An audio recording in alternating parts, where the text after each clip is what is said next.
Abra suas Bíblias em Romanos capítulo 8, do verso 33 até o verso 39. Estamos numa série de mensagens sobre promessas. E hoje nós vamos falar um pouco sobre as promessas de amor divino incessante. Romanos capítulo 8, versículo 33 até o versículo 39. Diz assim: quem tentará acusação contra os eleitos de Deus? É Deus que os justifica. Quem os condenará? É Cristo Jesus que morreu ou antes, quem ressuscitou, o qual está à direita de Deus e também intercede por nós.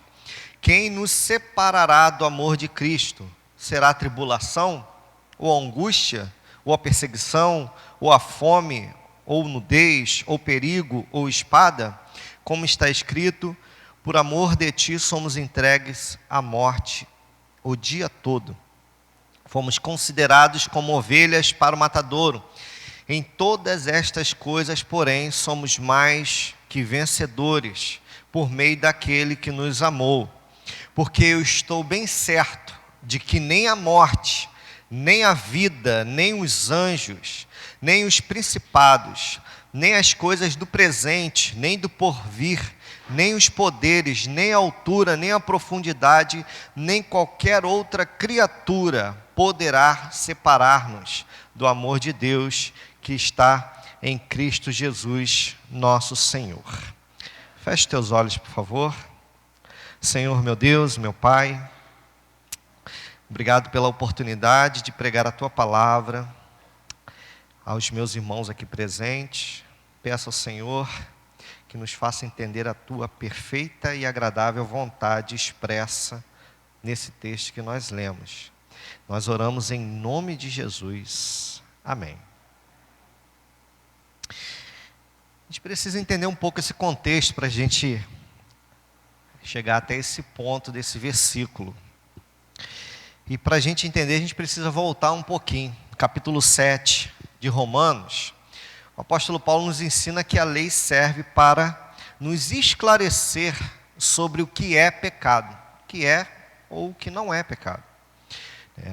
Se você puder, não feche sua Bíblia, mantenha sua Bíblia aberta, me acompanhe no capítulo 7, no versículo 14, que diz o seguinte: porque bem sabemos que a lei é espiritual, eu todavia sou carnal, vendido à escravidão do pecado, porque nem mesmo compreendo o meu próprio modo de agir, pois não faço o que prefiro, e sim o que detesto.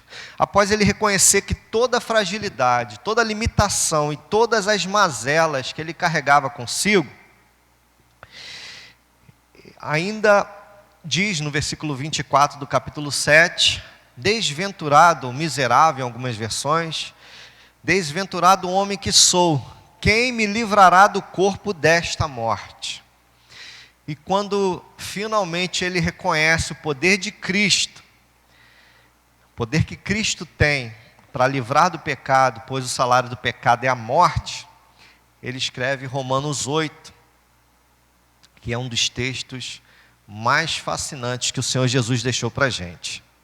Versículo 1, na versão King James, diz assim: portanto, versículo 1 do capítulo 8, portanto agora nenhuma condenação há para os que estão em Cristo Jesus, que andam segundo a carne, que não andam segundo a carne, mas segundo o Espírito. Estar em Cristo nos livra de toda e qualquer condenação. Depois ele continua explicando o livramento que Cristo nos deu da lei do pecado e da morte, e complementa afirmando que é impossível a lei que estava enferma, a lei que estava fraca, impotente por causa do pecado, é impossível a lei nos livrar da morte. Paulo continua indo o texto ainda, se aprofundando um pouco mais no verso 8 do capítulo, verso 11 do capítulo 8, dizendo que se habita em vós o Espírito daquele que ressuscitou a Jesus dentre os mortos, esse mesmo que ressuscitou a Cristo Jesus dentre os mortos, vivificará também o vosso corpo mortal, por meio do seu Espírito, que em vós habita. Além de nos livrar de toda e de qualquer condenação, o mesmo Espírito que ressuscitou Jesus Cristo dentre os mortos, nos vivificará, nos ressuscitará. E esta é uma promessa que certamente se cumprirá na vida de todo aquele que está em Cristo Jesus. Se você está em Cristo Jesus, certamente nenhuma condenação há na tua vida. E a partir do verso 12, o texto nos ensina que não devemos viver segundo a carne, mas segundo o Espírito, pois viver segundo a carne conduz à morte, mas viver segundo o Espírito conduz à vida. E no verso 14 do capítulo 8, ainda continuando o texto, consta que todos os que são guiados pelo Espírito de Deus são filhos de Deus. É claro que nem sempre teremos as decisões corretas, nem sempre tomaremos as decisões certas, nem sempre saberemos como falar com Deus, como orar, porque nós somos fracos, somos limitados e precisamos dessa revelação de Deus, dessa direção que somente Deus pode nos dar para orarmos. Neste momento, o Espírito Santo nos conduz em oração. Quando nós não sabemos orar, o Espírito Santo, ele começa a nos ensinar como orar, começa a interceder por nós. E também o Espírito, semelhantemente, nos assiste. No verso 26, diz que também o Espírito, semelhantemente, nos assiste em nossa fraqueza, porque não sabemos orar como convém, mas o mesmo Espírito intercede por nós sobremaneira, com gemidos inexprimíveis. Como se fosse a nossa oração tivesse em onda, vamos dizer assim, erradas, né? O Espírito Santo, ele faz uma retificação na nossa oração. Ele nos ensina a orar, nos ensina a clamar a Deus, porque nós não sabemos, nós não conseguimos compreender Deus em toda a sua totalidade. Quem realmente é Deus, a gente não consegue saber. Quando compreendemos que estamos em Cristo e que o Espírito Santo intercede por nós, compreendemos que esta obra não procede de nós mesmos, mas única e exclusivamente do próprio Deus, que nos conheceu e nos predestinou, e conforme o verso 30, aos que predestinou, a esses também chamou, e aos que chamou, a estes também justificou, e aos que justificou, a estes também glorificou. Diante deste cenário, podemos entender que Ele tem o comando sobre toda a nossa vida, e nada nem ninguém pode nos acusar, nem nos condenar perante o Deus eterno. Devemos viver uma vida na direção do Espírito Santo, e não devemos nos inclinar para os desejos dessa carne, pois foi Cristo que morreu por mim e morreu por você. E isto já é o suficiente para Ele te declarar justo diante de Deus. Diante de tudo isso que foi falado, irmãos, eu gostaria de convidar vocês a meditar sobre o seguinte tema: é impossível sermos separados do amor de Cristo. Eu sei que não é muito costume nosso, mas se você puder, olha para a pessoa que está do teu lado e fale isso. É impossível sermos separados do amor de Cristo.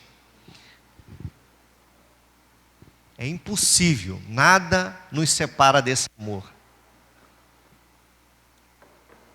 Em primeiro lugar, nós vivemos numa sociedade muito hedonista, muito sentimental, que tudo envolve o sentimento. Se não tiver um bom sentimento, certamente Deus não está. E geralmente é esse pensamento que acompanha essa visão nos dias atuais.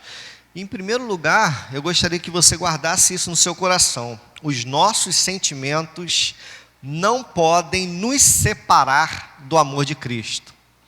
O meu sentimento e o teu sentimento não pode separar-nos do amor de Cristo. Paulo inicia o verso 35, se você puder, continue me acompanhando aí, do capítulo 8, com uma pergunta: quem nos separará do amor de Cristo? Verso 35 do capítulo 8.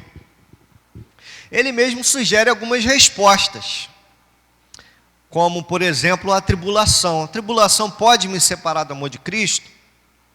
E a palavra no grego, no original, ela tem pelo menos 5 traduções: opressão, aflição, o próprio significado de tribulação, angústia e dilemas.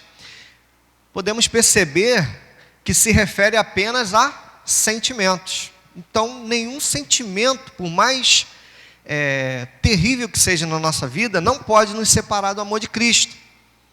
O meu sentimento não pode me separar desse amor tão glorioso, tão grandioso. É claro que os nossos sentimentos não podem nos dominar. Não devemos deixar nenhum tipo de sentimento nos dominar. Seja o sentimento bom ou até mesmo o sentimento ruim. É muito arriscado a gente deixar se levar para os nossos sentimentos. Por isso que sempre afirmamos que a fé e o amor não são sentimentos, mas são dádivas de Deus, são dons de Deus. Podem nos provocar diversos sentimentos. É claro que o amor, a fé, ela pode até nos provocar isso, mas eles não se resumem apenas em sentimentos. Sentimentos em nós. Mas eles não se resumem exatamente a esses sentimentos que a gente sente quando a gente tem uma grande fé, um grande amor. Repito que todo e qualquer sentimento não pode ser capaz de cessar o amor de Cristo em nós. Quando ele morreu, ele sabia exatamente o que estava fazendo e conhecia todos nós. Nenhuma gota do seu sangue foi derramada em vão. Irmãos, nenhuma gota do sangue de Cristo foi derramada em vão. O sangue de Cristo é precioso, tem um alto preço. A gente até canta algumas músicas que falam sobre isso, né? Sei que foi pago um alto preço. Ele nos conhecia até mesmo antes do nosso nascimento. No Salmo 139, versículo 16, diz: os teus olhos me viram, a substância ainda informe. E no teu livro foram escritos todos os dias da minha vida, todos os meus dias. Cada um deles escrito e determinado, quando nenhum deles ainda via. Deus sabe exatamente o que nós vamos fazer, o que nós vamos deixar de fazer e o que certamente nós faremos. E nada disso é o suficiente, seja bom ou seja ruim, nada disso é o suficiente para nos separar do amor de Cristo. Ele não apenas conhece e sonda os nossos pensamentos, como também conhece cada parte do nosso corpo. Nosso corpo ainda estava no ventre da nossa mãe, não tinha nenhuma forma, e Ele já tinha escrito todos os dias da nossa vida. Isso é maravilhoso. Conhecer um Deus que conhece a gente mais do que nós mesmos. Se você olhar para a palma da sua mão, você não conhece. Você pode botar um microscópio ali que você vai descobrir traços na sua mão que nem você sabia que você tinha. Mas Deus, pela sua onisciência, Ele sabe de absolutamente tudo. A nossa oração deve ser exatamente o Salmo 139, versículo 23 e 24, que diz: sonda-me, ó Deus, e conhece o meu coração, prova-me, conhece os meus pensamentos, até mesmo meus sentimentos que envolvem nos meus pensamentos. Vê se há em mim algum caminho mau e guia-me pelo caminho eterno. O salmista faz um pedido a Deus para que eu pudesse sondar os pensamentos e reparar os caminhos maus. Isto é um processo de santificação, irmãos. Tem alguma coisa ruim na minha vida? Com certeza tem coisas ruins na minha vida, tem coisas ruins na sua vida também. E esse é o processo de santificação. Não é o processo de justificação. Cristo já morreu por nós, Ele já nos justificou. Isso é pela fé. Então, esse processo de santificação, a gente pode errar durante esse processo. Por isso que nada nem absolutamente ninguém pode nos separar do amor de Cristo. Nenhum dos nossos pensamentos pode nos separar do amor de Cristo durante esse processo de santificação. Nenhum momento interfere esse amor. Absolutamente nenhum momento do nosso processo de santificação. Nós não somos perfeitos. Por isso que durante esse processo não podemos ser condenados. Nós estamos passando por um processo que certamente amanhã erraremos. Então por isso que eu digo e afirmo, esse erro nosso, por pensamento ou por sentimento, ele não pode nos condenar. Pois Cristo já nos justificou.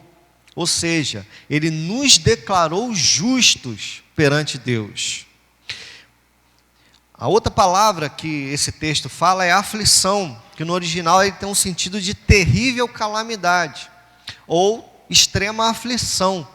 Também envolve sentimentos, uma terrível calamidade, algo que está me perturbando, uma aflição muito grande. Enquanto na tribulação os primeiros sentimentos eram ruins, neste caso o sentimento é de profundo aperto. E um dos significados é exatamente esse. É você sentir um profundo aperto, uma terrível calamidade que está prestes a acontecer. Uma aflição extrema causada pela perseguição aos cristãos daquela época. Como o assunto é sentimento, nesse contexto, eles estavam aflitos pelas perseguições que estavam ocorrendo e que nada poderia acontecer poderia acontecer algum tipo de perseguição com eles. Então eles estavam naquele sentimento, porque sabiam que os soldados estavam perseguindo os cristãos e a qualquer momento eles poderiam ser capturados, poderiam ser decapitados, poderiam ser crucificados, poderiam ser mortos ou torturados. Por isso que eles tinham aquela aflição, esse medo dessa perseguição. E Paulo estava afirmando, olha, esses sentimentos não podem separar você do amor de Cristo. Esses sentimentos, essa tribulação, essa aflição, elas não podem separar do amor de Cristo. Talvez você esteja pensando assim, você não sabe o que está passando no meu coração. Tudo envolve sentimento. E hoje essa frase é até bastante conhecida. Ah, meu irmão, você não sabe o que está passando no meu coração. E se você fez esse pensamento, se você teve esse pensamento, eu te convido a abrir a carta de 1 João, capítulo 3, versículo 20, que vai responder a sua dúvida. Se você puder, abre esse texto, por favor. 1 João, capítulo 3, versículo 20.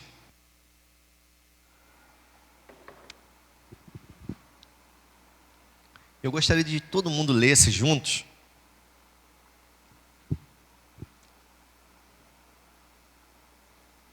Todos acharam?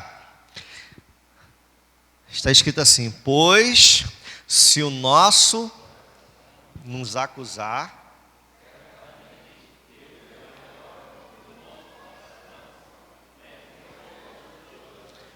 o meu coração pode me acusar. Eu não mereço Deus, eu não tenho condição nenhuma de ter Deus, eu não tenho condição nenhuma, porque o meu coração está constantemente me acusando de algum pecado, me acusando de alguma coisa.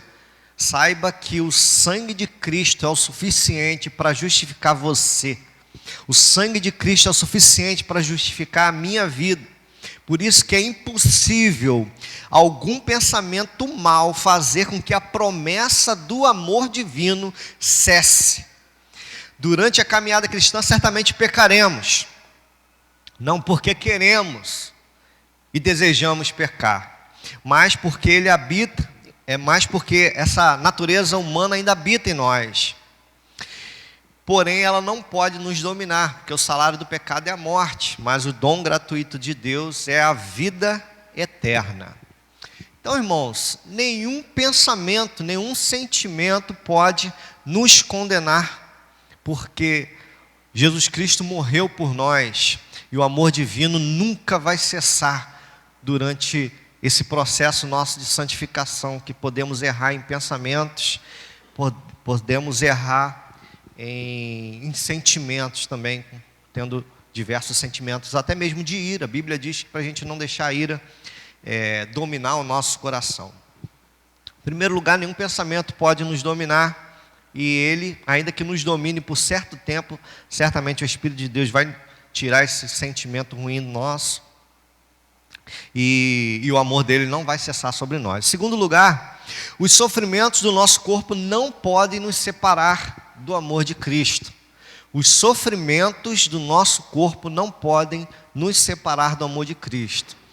Eles estavam sendo perseguidos e estavam sofrendo uma pressão psicológica, por isso que eles estavam tendo uma tribulação, uma angústia, exatamente porque a qualquer momento eles poderiam ser mortos. Mas, infelizmente, alguns daqueles cristãos eram mortos.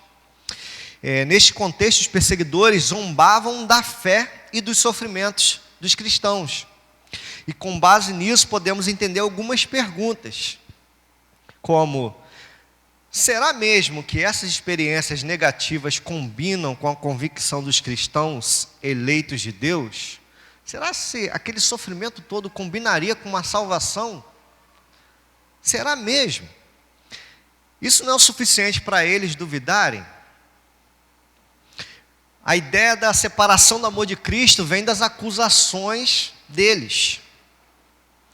E acusações de condenação dos nossos inimigos, pelo fato da igreja passar por muitas tribulações.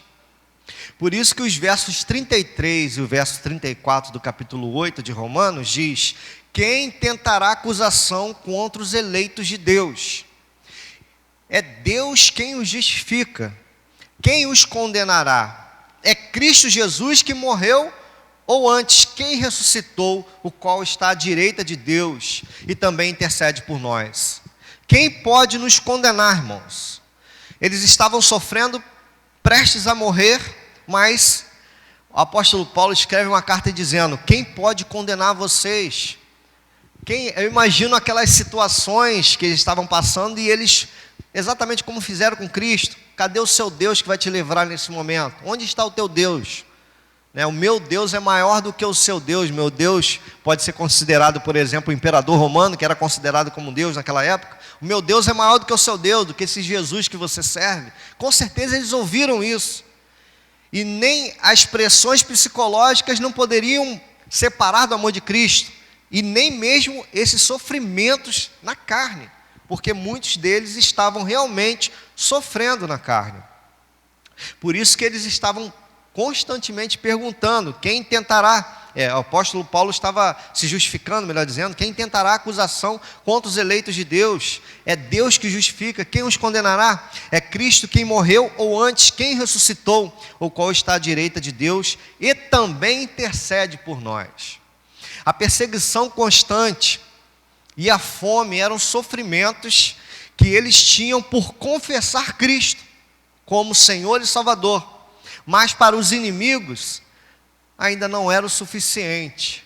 Era necessário uma exposição dos corpos deles nus, porque o texto também fala sobre a nudez. A nudez pode nos separar. Aquilo era uma vergonha para eles.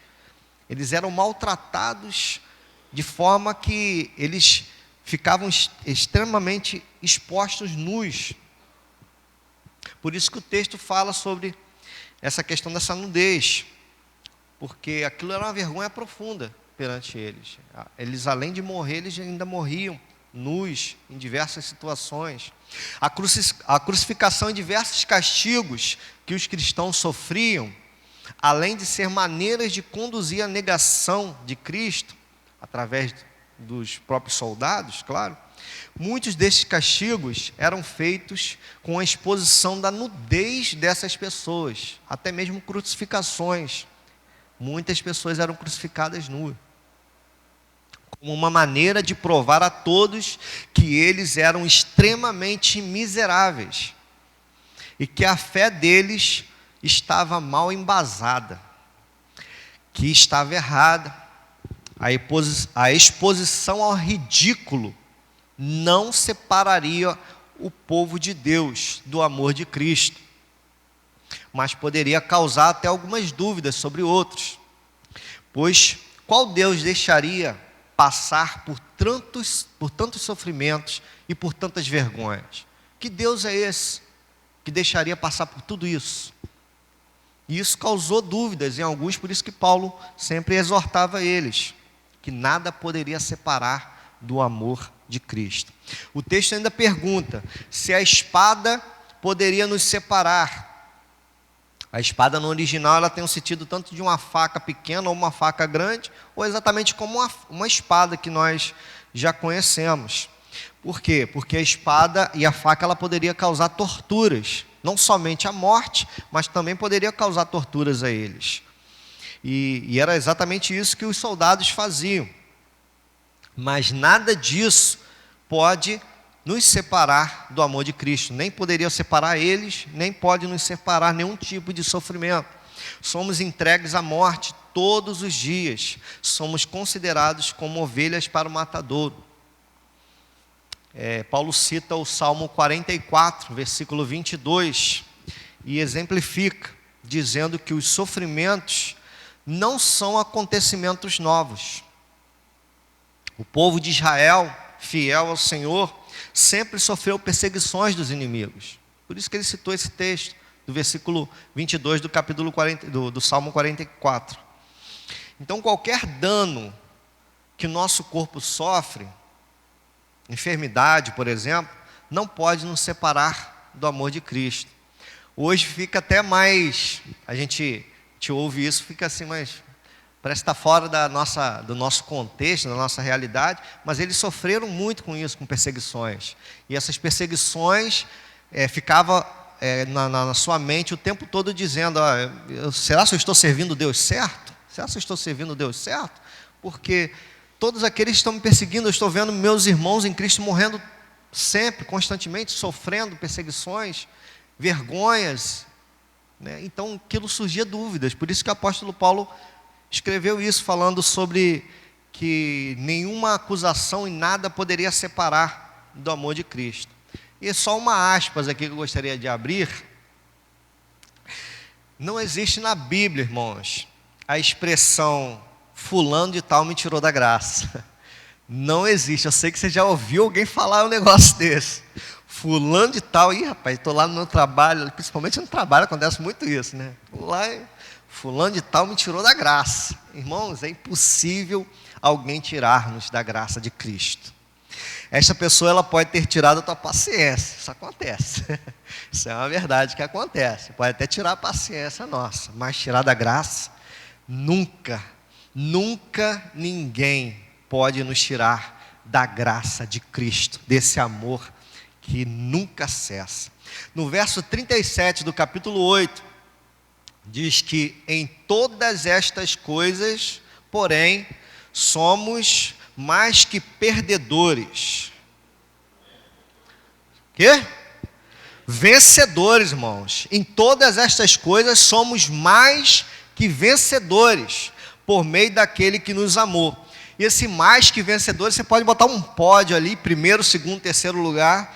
Nós não somos apenas o primeiro lugar, a vitória é certa, a gente não precisa nem competir, vamos dizer assim.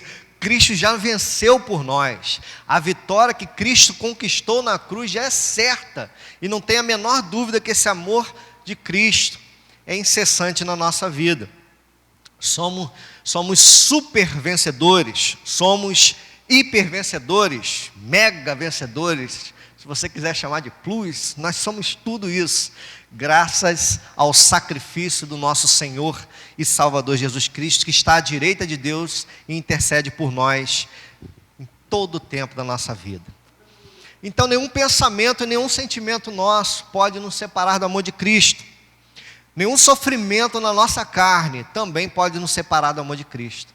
Tem pessoas que ficam enfermas e eu tenho certeza, algumas claro que reclamam, né, mas outras, aquilo ali é uma oportunidade de ela se chegar cada vez mais perante o amor de Cristo. Aconteceu até com Estevão, né, que ele estava pregando o evangelho ali, quando ele estava prestes a ser morto, ele viu a glória de Deus, Jesus Cristo à direita dele, ele teve uma visão maravilhosa antes da morte. Me espera, Senhor, que eu estou chegando aí, como se ele tivesse falado isso. Coisa maravilhosa, né? Então, em terceiro lugar, os poderes desconhecidos não podem também nos separar do amor de Cristo. nem o pensamento, nem sentimento, nem sofrimentos na nossa carne e nem os poderes desconhecidos não podem nos separar do amor de Cristo. Paulo inicia o verso 38 com uma afirmação contundente. Está escrito assim: estou bem certo. Ele não tinha nenhuma dúvida. Havia uma plena convicção de que nenhuma criatura poderia nos separar deste amor tão precioso. Nem a morte. A morte, ela pode surgir de maneira repentina diante dos nossos olhos, mas pode ser agente causador e pode ser agente também causador de muitos sofrimentos, mas ela não pode nos separar do amor de Cristo. Nem a vida, as dificuldades da vida que a gente pode sofrer, algumas enfermidades, fadigas, infortúnio, pobreza, opressão, discórdia, até mesmo a guerra, tudo aquilo que a gente pode sofrer durante a vida, também não pode nos separar do amor de Cristo.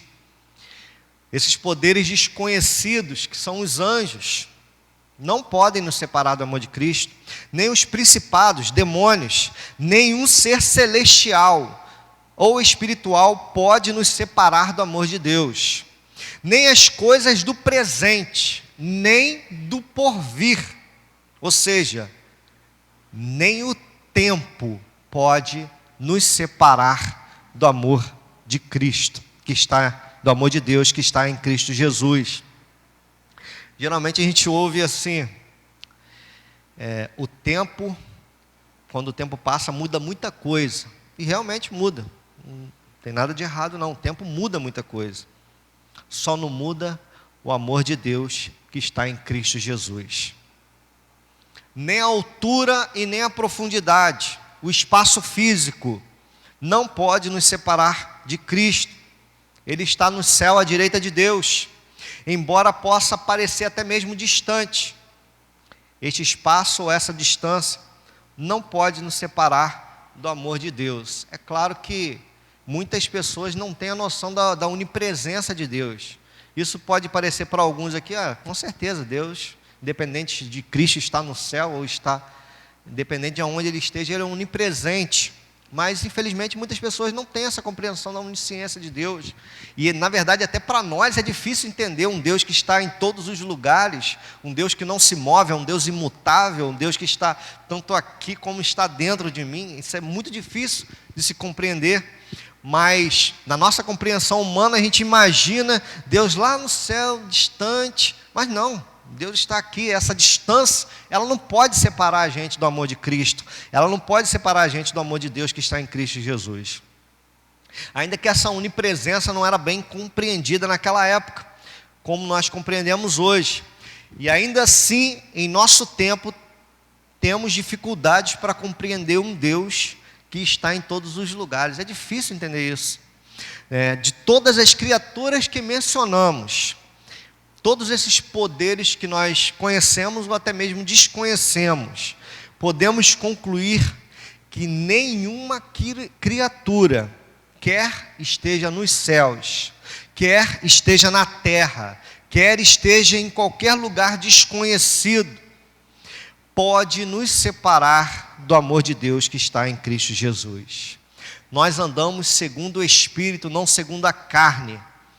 E isso é o suficiente, porque o Espírito Santo de Deus transformou a nossa vida. E Ele já nos justificou, irmãos. E certamente nós veremos a face do nosso Senhor Jesus Cristo no tempo oportuno, no tempo certo. Então é impossível sermos separados do amor de Cristo.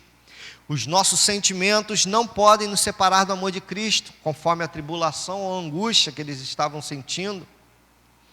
Os sofrimentos do nosso corpo também não podem nos separar do amor de Cristo, no nosso contexto atual, enfermidades, ou até mesmo no contexto do missionário aqui, perseguições, até mesmo morte que pode acontecer, de diversos missionários. Graças a Deus no nosso país nós não temos isso. Tem alguma coisinha, mas graças a Deus nós temos ainda uma liberdade de culto. E nem os poderes desconhecidos podem nos separar do amor de Cristo. Quer seja anjo, quer seja demônio, quer esteja no céu, quer esteja na terra, quer esteja debaixo da terra, quer seja até aquele amigo, colega de trabalho seu que de vez em quando te perturba, nada nem ninguém pode nos separar do amor de Cristo. E a igreja continua firme e forte, amém, irmãos? Gostaria de convidar o Ministério de Louvor. Portanto, a escolha de Deus é perfeita. Ele não erra, nem se equivoca em suas escolhas. Deus nos escolheu, não por causa de alguma obra nossa, não é porque eu sou bonzinho, não é porque eu fiz alguma coisa boa, não é por isso que Deus nos escolheu, mas porque reconhecemos e necessitamos de Cristo. E somente Ele pode nos livrar das acusações e condenações de nossos adversários. Somente Cristo pode fazer isso. Diferentemente do mundo, sabemos que sem Cristo estamos condenados. Sabemos que somos maus. Por isso estamos aqui, nessa igreja, em busca de Deus, que nunca nos abandonará. O mundo não reconhece a necessidade de Cristo e se coloca como justo diante de Deus, utilizando algumas destas frases, que com certeza você já ouviu. Eu nunca matei, eu nunca roubei, não fiz mal a ninguém. Com base nisso afirmo que nós somos piores do que eles. Nós somos piores do que eles. Não porque pecamos mais, mas porque reconhecemos o motivo da morte e da ressurreição de Cristo, que foi pelos nossos pecados. Deus prometeu em sua palavra que nada poderia nos separar do seu amor, e que esta graça está na pessoa de Cristo. E ainda que tenhamos sentimentos ruins, ainda que tenhamos sofrimentos carnais, ainda que tenhamos perseguições espirituais ou físicas, o amor de Deus é incessante e nada pode romper com a promessa do seu amor. Que Deus confirme esta fé em nossos corações, em nome de Jesus Cristo.